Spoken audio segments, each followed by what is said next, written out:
So what's your standard, your small blind versus big blind bet sizing actually? Because you do Um, 12. Do you do more than that? Do you do three as well? it was 11 cents, like 2.25 or something, 2.24, Mm. and I think that started to not work, so I've gone up by a cent. Yeah. Well, this is the standard size, right? I think so. What I've been doing is if I want them to call, like you've got a pretty good hand here for small blind versus big blind. If I want them to call, then I do the sizing where I just do the 2.5. But if I'm playing all of those random hands that Yeah, the rest of the 80% that I don't really want them to call, then I'll do three big blind. So it'll be 15 cents instead of yeah, 12 cents. Okay, cool. Here's an interesting one. yeah. When he called, what did I do?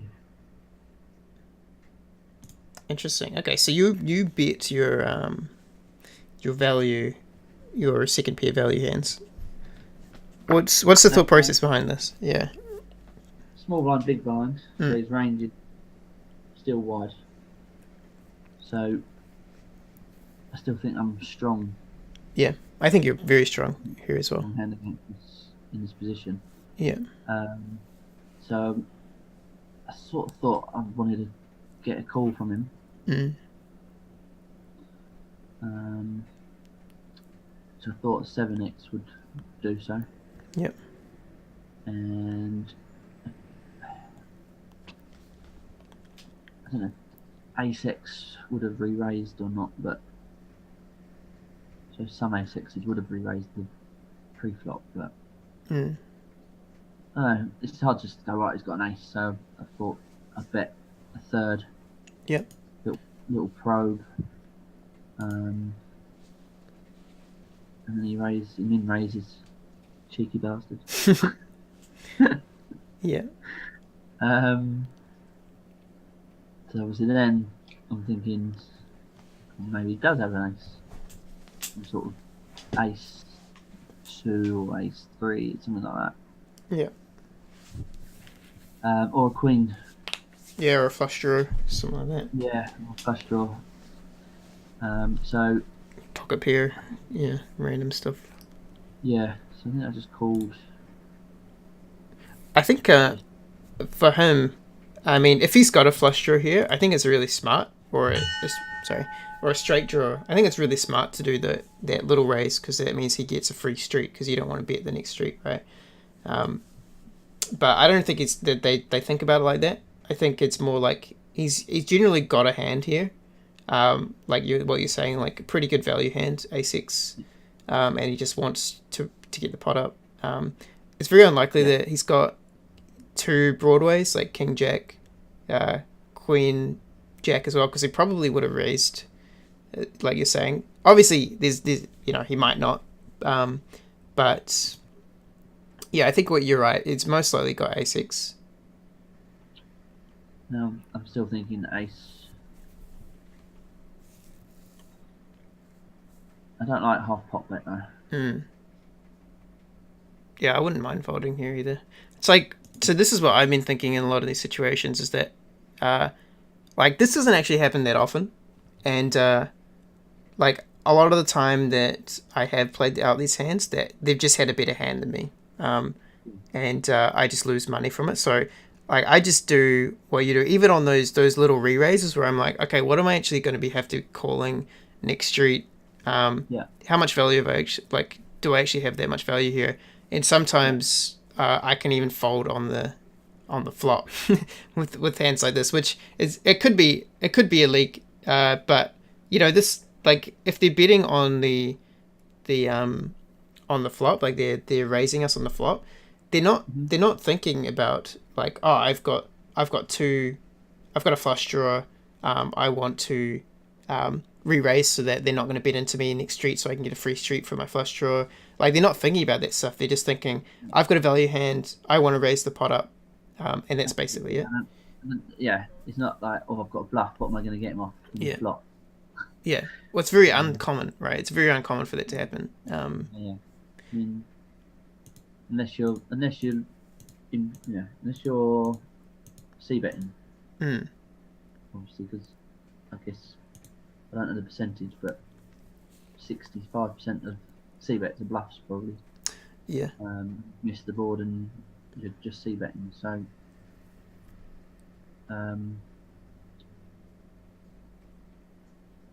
yeah, so I don't think he's going to raise. I don't think he re-raises me with nothing. Yeah, he's got an ace basically, right? It's like the only thing. He could have a Yeah. queen, maybe like a good queen. Could have a queen. Could have two But then pair. you Who call knows? with a queen, don't you? With an ace on the board. Well, he could have a queen 7 or So, a queen, like a same as you, queen jack, something, or queen 10, something with a draw. I think, like, so. yeah, Charlie did mention as well. Oh, sorry, what were you saying? you could have 8-7 suited. Yeah. Have the hearts as well. Oh, that's true. Something like that. Yeah, something pretty strong. Yeah. So Charlie was Yeah. mentioning as well that when we have a value hand like what you've got, that we actually want to just give them the betting lead, because like a lot of the time, when they miss this board, the 7 queen ace, like they're not going to be wanting to call or bet into an ace unless they've actually got one. Especially if you're showing that you've hit the board in some way, right? They all they're thinking is there's an ace on board, could have an ace. I don't have an ace. I'm going to fold.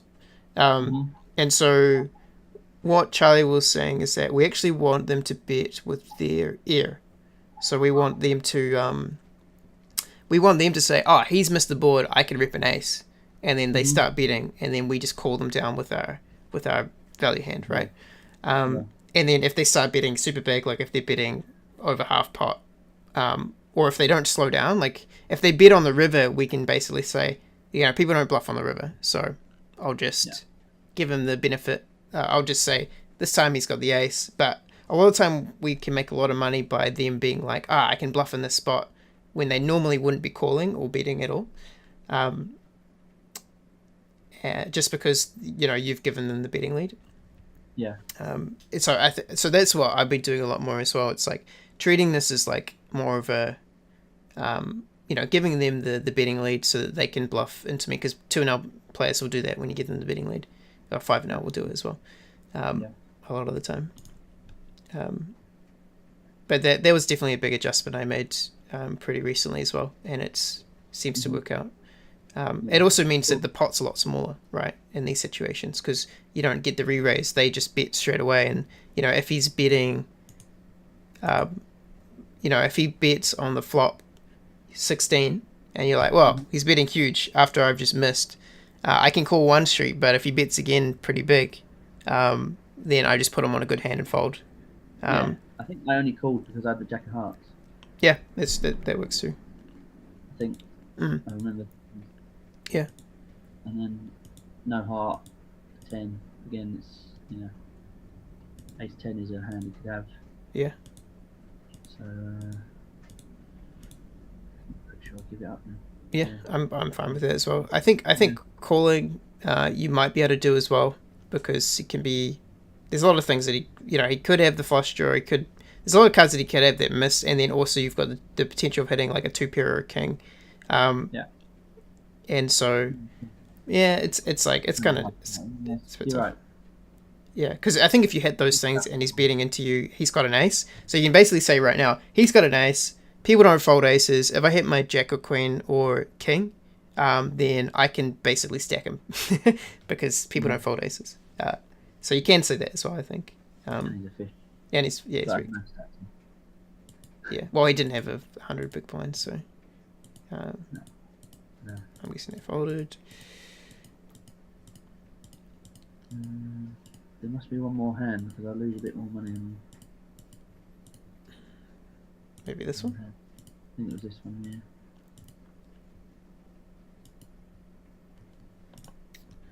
All right, same thing. Yeah, so it's the same thing here. It's like we want them to bet with nothing because we've got a strong hand. It's like they're already scared of the king and queen. They're only really going to call if they've got a good hand here. So might as well just let them barrel into us, and then we get to use that information if we want to.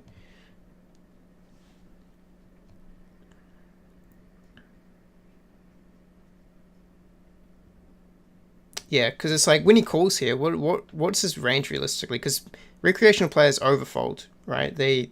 So when they call and the board's kind of like super scary, um, what do you think he's got? I think I actually think you have more like a 9x or flush draw. Hmm. So if you get the 4, that's pretty much a brick. Yeah. Full pre and the flop. Yeah, I think put him on that. Yeah, 9x or flush draw. Interesting. Because the problem is Or if he's got 9x, he's also most likely got other draws as well. Like because people don't usually play. I mean, it could be 8-9 or, well, that's yeah, pretty much it. It's like 8-9 or better. Yeah, Jack 9. It's like a lot of draws that he's not going to be folding. yeah, And I guess that's why you can barrel. But if he doesn't have the 9, if he's got the king, then we don't know, right? We're just yeah. I think he's going to re-raise me with the king. yeah. I mean, Personally. I don't know. I think it depends on the king. Like if it's I think he's, he's I Mm. don't think he's thinking, oh, what's he betting here? What's his range? If 5 calls, and I think it just re-raised me with a king. I think people re-raise less with top pair than we think they do. Yeah, Yeah, I think if when they don't have the betting lead, sometimes people will call a 5 cent bet when you've got the king. Like they'll just be like, he's got the betting lead. I've got the king. I can just call him down. Like, so it's like that board as well for a king, isn't it? yeah, King's pretty vulnerable as well. yeah, exactly. There's like a lot of other things that beat it. This is actually a spot that I get stuck on a lot as well, where I'm like, even if I have a king here, and then he calls, I'm like, I don't really want to bet here anyway because Right. yeah, it's kind of a tricky one. Yeah. Because then he can also like have Jack 10 and not want to scare you away and things like that. It's like, yeah, we don't know what they're thinking. It's like they No, Jack 10 is a possibility. Yeah. yeah. I think on average these guys, because I don't think like us, they're not like I want to get the pot up really big to make a lot of money. They recreational players, I think they just think I've got the better hand. I can just call down here and I'll win it at Showdown. Especially when they don't have the betting lead. Like I feel like that's how they think. They're just like, I've got the better hand here. If he bets into me, I'm gonna win. If he stops betting, then I can bet. And then yeah. It is tough though, because I mean they do play this differently a lot of the time. It's quite a wide variety of ways that they play this situation. See, I thought after that I should have bet a bit higher. Should have bet a bit more. Maybe I should have just checked it over. Yeah, let's have a look. So when he bets 45, yeah, it's like, because I think I said at the time I want to charge his draws. yeah, I would want to charge flush draws, but then only bet 24 into 40. I can't remember what it was now. yeah. 30, wasn't it, or something? So I think I should have. If that's my read, then I should have bet a bit higher. Maybe try to fold out his draws, but Yeah. when he called again and then it came down the heart, I was done. Yeah, I mean, I don't think he's got a flush draw. I think you're right. I think after you bet that big on the turn, I think he's basically got a king or better already, and he thinks you've got a king as well. So that's why they don't re-raise, is because they see the highest card on the board and they're like, he's got a king, but my kick is not very good, so I'm just going to call him down. Like maybe he's got a king 8, king 10, king jack, and he's worried that you have ace king, or like a 2 pair or something like that, or the straight draw. So they just call you down instead of re-raising you. But I think like in these situations, like say if we go back to the start, right? We've got a 23 in the pot. You've only put in 12 so far. Instead of betting here, we can in these spots just check and say he's going to be betting with his air, and so I make money on the after the flop on the turn when he stops betting, because he's betting with air, and I've called now. He's like, oh no, I just got trapped, and so he stops betting, and then you can get a free river without building up the pot too much. And so you win a little bit more when he does that.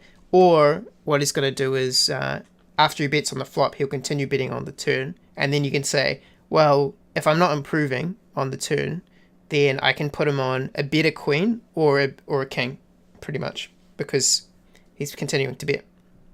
Yeah. Right. Because if he bets, even if he's got a 9, if he bets on the flop and you call, he's not going to bet on the turn, because he's going to be like, oh, I've only got a 9. This guy can have a king or a queen. Yeah. So Yes. yeah. So just giving them the betting lead, we save so much money, because we don't get into these situations where now with a mediocre hand there's 86 in the pot, we've contributed 43, and we can save all that money. We can save what 31 cents in these hands instead of building up the pot. Right. Yeah. So that's definitely something that we could be looking into as well, because I mean I only recently changed to start doing this, because I think you just save a lot of money by doing it. Yeah. Do you think a shove would have got through on the Nah, I don't think you can. the flush? Nah, you can't fold them off top here. Eh? I've made that mistake too many times as well. Even if I'm now, I'm just be like, it'll work. Doesn't work. Yeah. I didn't think. No, to be fair, I'd put him on the flush actually. Yeah. When that came in, I was like, oh, I think that's what he's got. But yeah, you can definitely have the flush here. There's obviously more. King is probably more likely now looking back at it. Yeah, I think it's either the flush or the straight. I think he might even be bigger with the flush, to be honest. Yeah.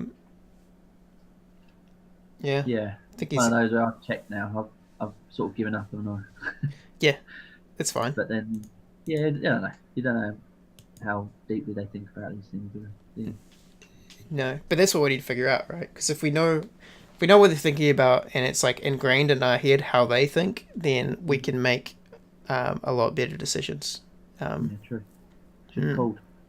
Yeah, just so we can get a better idea. I've been thinking that as well. Like, keep the pots really small, and then just like try out a few different things, so we can like figure out what they're thinking about.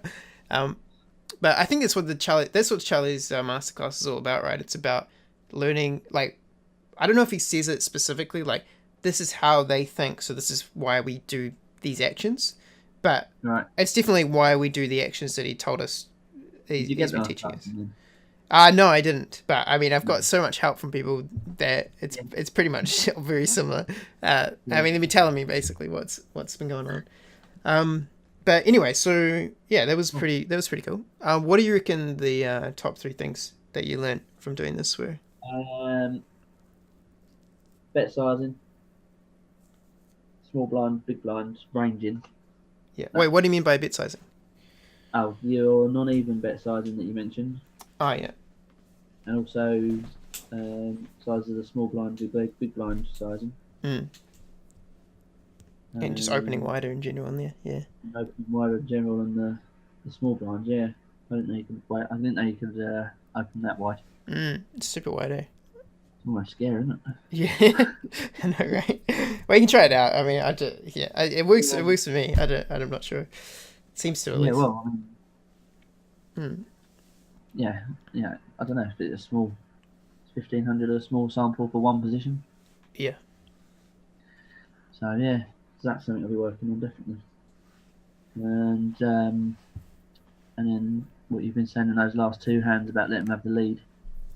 Yeah. So there's a video that Charlie talks about it.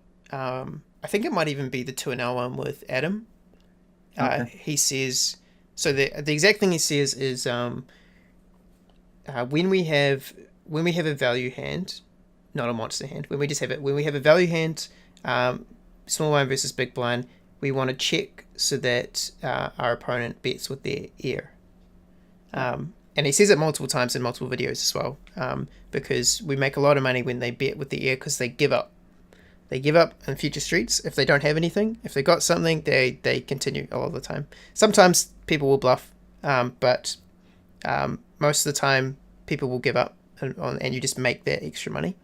Yeah, which is pretty cool. So you want to go over on yours, or what was that? Sorry. You want to go over one of your? I need to go have breakfast because I am starving. But I mean, even this is super helpful for me to be looking at as well, because it reinforces what I know, and then I get to see how you're playing as well. Like the bit sizing that we looked at the start for the aces, and just how you play the aces in general. That sort of stuff. Like those big hands is what I struggle with. Like keeping people in and stacking them is what I'm trying to work on at the moment. Yeah, I think you've got to just with like aces and especially is just bet them because it's all if they haven't got anything they're going to fold anyway. Yeah, it's true. So I think betting is obviously better. Yeah. Yeah. I definitely am betting with them. It's more I think a bit too big or too small, or I don't know. Or maybe I'm just overthinking them when I play them. Yeah. Because it makes up for the times where it's folded out and you've got aces on the big blind and everyone folds. Yeah. Exactly. In poker. Yeah. Yeah, definitely. All right. Cool. Thanks so much, man. That was fun. It was good. We'll book another one. We'll do another one. Yeah, I'm keen for that as well. Let's do it. Let's see how we go this week in 5 an hour. See if anything changes. Yeah. And we could have another look a bit later on. Yeah, that'd be good. All right, mate. Enjoy your breakfast. Thanks, man. Have a good rest of the night. Catch you later. Bye.